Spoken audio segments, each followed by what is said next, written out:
বামেদের আইন অমান্য ঘিরে একেবারে ধুন্ধুমার পরিস্থিতি বাঁকুড়ার একদম জেলা শাসকের অফিস চত্বরে। এবং আজকে বামেরা মিছিল করে বাঁকুড়া লালবাজার থেকে মিছিল করে তারা হাজির হন বাঁকুড়া জেলা শাসকের দপ্তরের সামনে। যে মূল ফটক রয়েছে সেখানে পুলিশের ব্যারিকেড ছিল এবং সেখানে পুলিশের ব্যারিকেড ভেঙে সরিয়ে দিয়ে পুলিশের সাথে একটা ধস্তাধস্তির পরিবেশ সৃষ্টি হয়। তারপরে সেখান থেকে সোজা একদম ডিএম অফিসের মূল যে গেট, সেই মূল গেট সেখানেও কিন্তু বাধা দেওয়ার চেষ্টা হয় পুলিশের তরফ থেকে।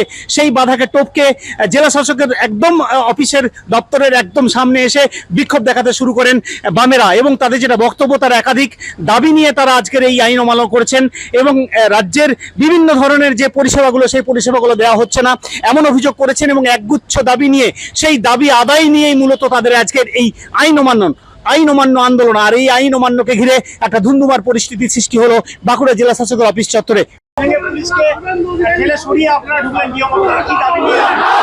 আমাদের দাবিগুলো তো জ্বলন্ত। ভোটের আগে এই শুভেন্দু সরকার বলেছিলেন যে 200 ইউনিট বিদ্যুৎ ফ্রি দেওয়া হবে সাধারণ মানুষকে। কোথায়? বলেছিল অন্নপূর্ণা যোজনা, সব বাড়িতে সব মহিলাদের 3000 টাকা দেবে। কোথায়? বলেছিল বেকার ভাতা 3000 টাকা করে দেবো। কোথায়?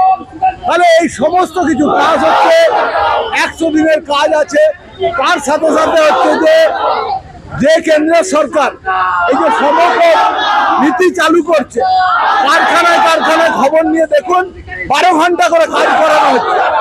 আজ 8 ঘন্টা কাজের দাবিতে এবং সমগ্র আইন বাতিল করার দাবিতে আজকের ডেপুটেশন। সেই কারণে মানুষ যেভাবে এসেছে, পুলিশ এইসব আটকাতে পারে না।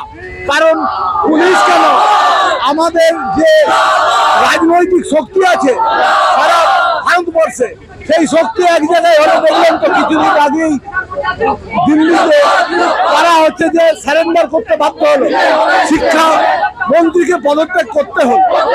ওই সেরকমই হবে। আমার নাম সুজিত চক্রবর্তী, এক্স MLA বর্জনা। বাঁকুড়া থেকে স্বরূপ গঙ্গোপাধ্যায়, কলকাতা টিভি।